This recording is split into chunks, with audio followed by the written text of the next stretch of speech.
I was forbidden by my sister-in-law from appearing in the family photos from the trip I paid for, so I refused to cover her expenses. And now she's hit rock bottom. What was meant to be a relaxing trip, a gesture of generosity symbolizing family unity and love, turned into something quite different. Sarah, my wife, was excited about the idea of spending unforgettable days with her parents, John and Margaret, and her sister Emily. Since I was the one financing everything, from the flights to the luxurious resort where we stayed, I felt proud to provide these moments for her family. However, it didn't take long for me to notice something that deeply bothered me. Emily, with whom I had never had any direct issues, started behaving strangely. Whenever everyone took photos, she made a point of excluding me, positioning others in a way that cut me out of the frame, or simply ignoring my presence altogether. When planning activities, she always suggested things where I seemed unnecessary or out of place. At first, I tried to interpret it as a misunderstanding. Maybe that was just her way, I thought. But the frequency of the exclusions and the subtle, biting comments, impossible to ignore, gradually built an invisible wall between us. What was most disconcerting was that, while all of this was happening, I continued paying for absolutely everything: expensive meals, tickets to tourist attractions, and even Emily's personal extravagances, as she shopped as if money were no object. Sarah noticed my discomfort, but avoided any confrontation. I understood why. John, my father-in-law, wasn't in the best health, and Margaret was trying to create an atmosphere of harmony, albeit artificial. But the emotional weight of the situation was becoming unbearable for me. Why was Emily acting this way? Was it something I did or said? I searched for answers in past interactions, but nothing justified her hostility. I was a stranger, a disposable piece in a trip I had made possible. On the last day, something inside me finally snapped. After calculating how much Emily had racked up in expenses, I decided it was time to set a boundary.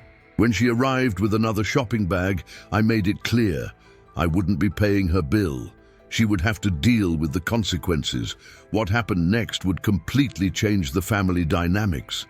My decision not to cover Emily's expenses was the spark that ignited a conflict that had been brewing since the beginning of the trip. The moment I laid out my position, she reacted explosively. "You can't do this. What kind of person treats their own family this way?" she yelled, her voice cutting through the hotel atmosphere. "Emily, that's enough," I replied calmly but firmly. "I've done my part on this trip. You knew from the start that you were taking advantage." The tension in the room became almost suffocating. Margaret tried to intervene. "Please, let's not make a scene. We're all tired and need to talk about this calmly." But Emily didn't seem willing to listen. "You all think I'm the problem, don't you? Fine, let's settle this once and for all." She stormed out, leaving everyone in stunned silence. Later, during dinner, she returned with a closed expression. Without preamble, she announced that she had spoken to the hotel manager and would resolve the accumulated expenses with her credit card. However, her tone didn't sound convincing, and Sarah, always concerned, tried to pry. "Emily, are you okay? Is everything resolved?" my wife asked. "It is, Sarah.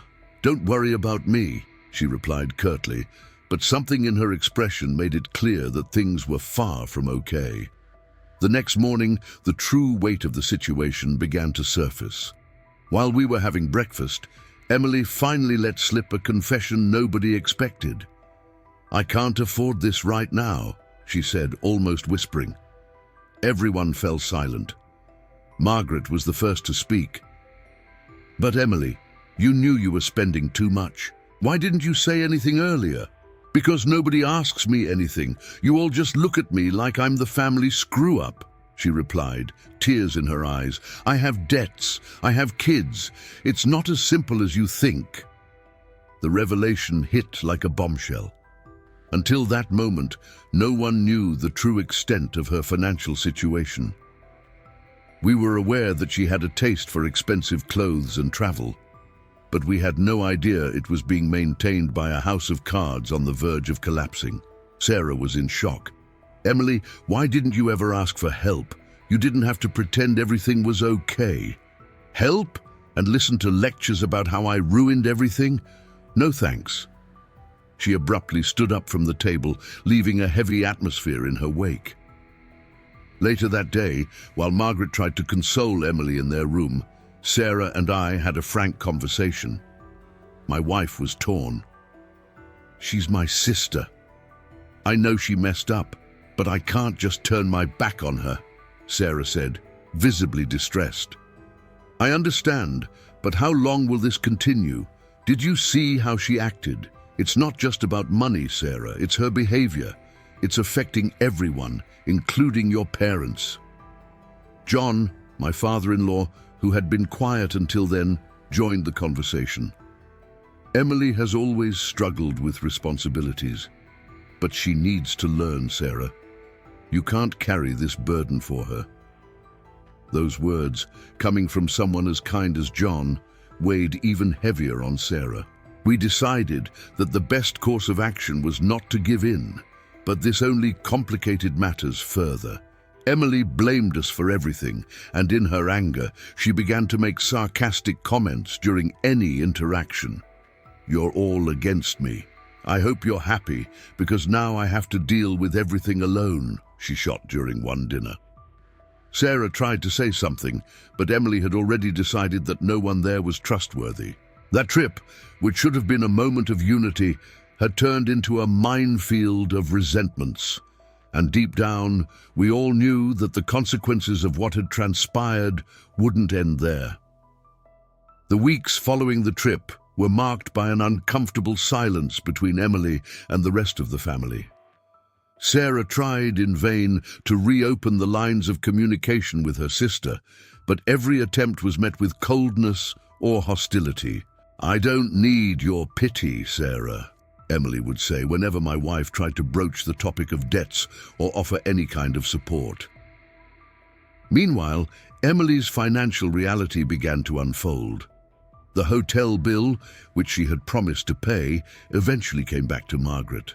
With no other option, my mother-in-law covered the expenses with her savings, but not without a clear warning to her daughter. "Emily, this is the last time I do this for you. You need to change."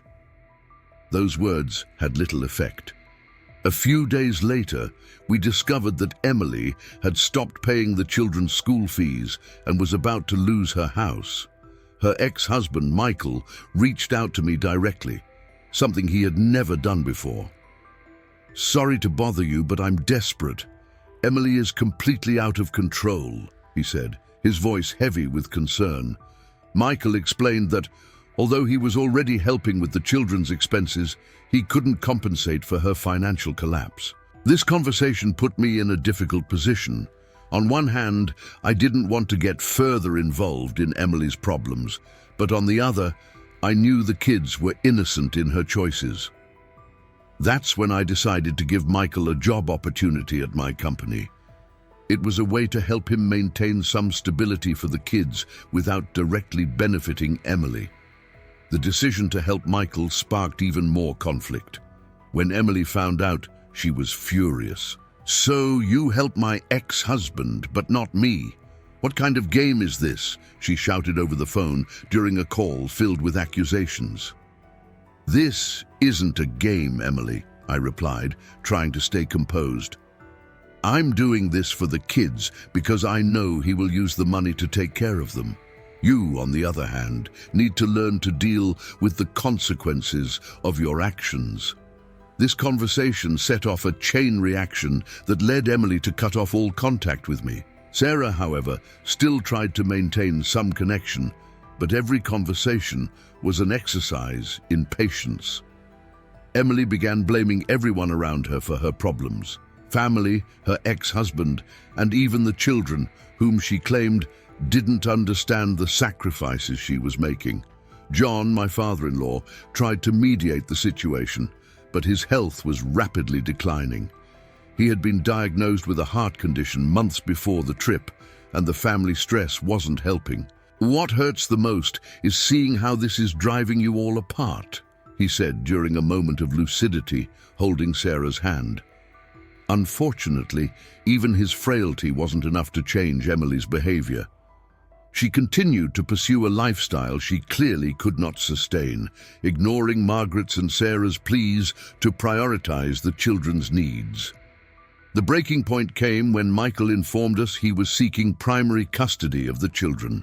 He argued that Emily was unfit to care for them adequately, and he had evidence on his side. Emily's knowledge of this news sent her into a cycle of rage and self-pity.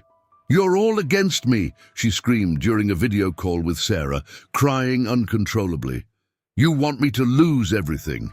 Isn't it enough that you humiliated me on that trip?" Despite all the drama, Sarah began to realize that this might be best for the children. She tried to explain this to Emily but was met with insults. Margaret also faced verbal attacks when she attempted to intervene, being accused of taking sides and abandoning her own daughter. Meanwhile, John was growing increasingly frail. His health declined rapidly after an unexpected hospitalization, and just a few weeks later, he passed away. The loss deeply affected everyone, but Emily didn't attend the funeral. Instead, she sent a cold message saying she couldn't deal with the hypocrisy of being there. Her absence during the hardest time for Margaret and Sarah was the last straw. After years of patience and efforts to help her, both decided they could no longer maintain family ties at the expense of their own well-being. The legal battle for custody of the children became the definitive breaking point. Michael presented compelling evidence that Emily was incapable of caring for the children. Documents showing her debts, overdue rent payments, and excessive spending on luxury items painted a difficult picture to refute. Emily's attorney did his best to present her side, but it was clear she was in an unsustainable situation. In court, the tension was palpable. Sarah and Margaret were present but remained silent, while Emily, visibly nervous, avoided looking at any family members. With each argument from Michael's attorney, it felt as though another piece of Emily's facade crumbled. When the judge announced the decision, granting Michael primary custody, it sent Emily into tears. "This isn't fair," she shouted before being restrained by her lawyer. The outcome was devastating for her, but brought a sense of relief to Sarah and Margaret, who knew the children would be in a more stable environment. It was after the hearing that the twist occurred. While Sarah and I were discussing with Michael how he could manage the new responsibilities, he revealed something no one expected. "Emily approached me before the trial. She wanted me to take on all her debts in exchange for giving up the kids." Michael's confession shocked everyone. She said she couldn't handle it all anymore, that maybe it would be better for the kids to stay with me, but only if I took on her debts. Sarah fell silent, trying to process what she had just heard. Margaret, on the other hand, seemed deeply shaken. She really did that? Gave up her own children for money? Michael shook his head, visibly uncomfortable. "I didn't know what to do. Of course, I want to care for the kids, but taking on her debts, that's not something I can handle alone." That's when I decided to intervene. "I can help with that," I said, looking directly at him. "I won't pay off all her debts, but I'll provide the support you need so you don't have to carry that weight alone. The kids need stability, and you're doing the right thing." Emily, upon hearing about our conversation, reacted with a mix of relief and anger. "You're all against me," she screamed during a call with Sarah. "But it's fine. Keep it up. I'll find a way to get back on my feet without your help." The irony was palpable. She claimed she didn't need us, yet had literally tried to trade her financial problems for custody of her children. It was at that moment that Sarah decided to end any attempts at reconciliation. The situation peaked when Emily began flaunting a new lifestyle on social media. Photos at expensive restaurants, luxury trips with new partners, and sarcastic comments about not needing anyone became constant features. It was as if she was trying to prove something, but to whom remained a mystery. Margaret decided to confront her one last time. "Emily, I truly hope you find what you're looking for, but know that as long as you continue down this path, you will only drift further away from the family that truly cares about you." Emily replied with disdain. "Oh, please, Mum. You never understood me, and now you want to lecture me? I'm fine the way I am." With that, any attempt at reconciliation was abruptly ended. Sarah's decision to cut Emily out of our future plans was painful, but necessary. "I can't carry this with me anymore," she said, tears in her eyes. "I have to think about our family and how to move forward." Meanwhile, the relationship with Michael and the kids grew stronger. He accepted the job I offered and gradually began to reorganize his life. The kids seemed happier and more stable, bringing a sense of relief to all of us. The following months were marked by a period of adjustment and reflection. The decision to cut Emily out of our lives brought unexpected relief, but also left a difficult void to ignore. Sarah, although firm in her choice, struggled to reconcile the love she felt for her sister with the reality of Emily's actions. Michael, on the other hand, was determined to do the best for the kids. He took on his new responsibilities with dedication, and the job I offered allowed him to get his finances in order. "The kids finally have the routine they've always needed," he said during one of our conversations in the office. As for Margaret, she focused on coping with the loss of John. It was hard for her to deal with her husband's absence while facing the pain of watching Emily drift further away. "I wish he were here to help me understand what we did wrong," she confided to Sarah one night. Yet, despite all the challenges, there was a sense of progress. The kids began to participate in new activities, got more involved in school, and their visits to our home became frequent. Sarah and I made it a point to create a welcoming environment for them, something that seemed to bring comfort to both them and Michael. Meanwhile, Emily appeared to be following a completely different path. Social media showcased a glamorous life, but it was disconnected from reality. Her contact with the family became increasingly rare until it disappeared altogether. Margaret tried to reach out one more time, sending a long and heartfelt message. "Emily, I am still your mother and will always love you, but you need to understand that your choices have consequences. I'm here if you want to change, but it needs to be your decision." Days later, the response came, short and cold. "I don't need anyone. Let me live my life." For Margaret, that was the end. She decided to move on, dedicating her time and energy to her granddaughters, who had now become her greatest source of joy. Sarah, in turn, finally found a sense of peace. "As much as it hurts, I think I finally understand that we can't save someone who doesn't want to be saved," she said as we talked about the future. A few months later, during a family gathering, Michael brought unexpected news. "I've managed to pay off most of the debts, and I'm thinking about starting my own business," he said, excited. It was inspiring to see how he had turned a chaotic situation into something positive. The kids were happier than ever, bringing a sense of purpose to all of us.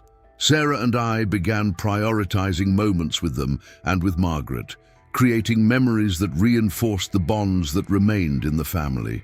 Although Emily continued to be absent, her choice to distance herself made it clear to everyone that reconciliation would only be possible if she changed on her own.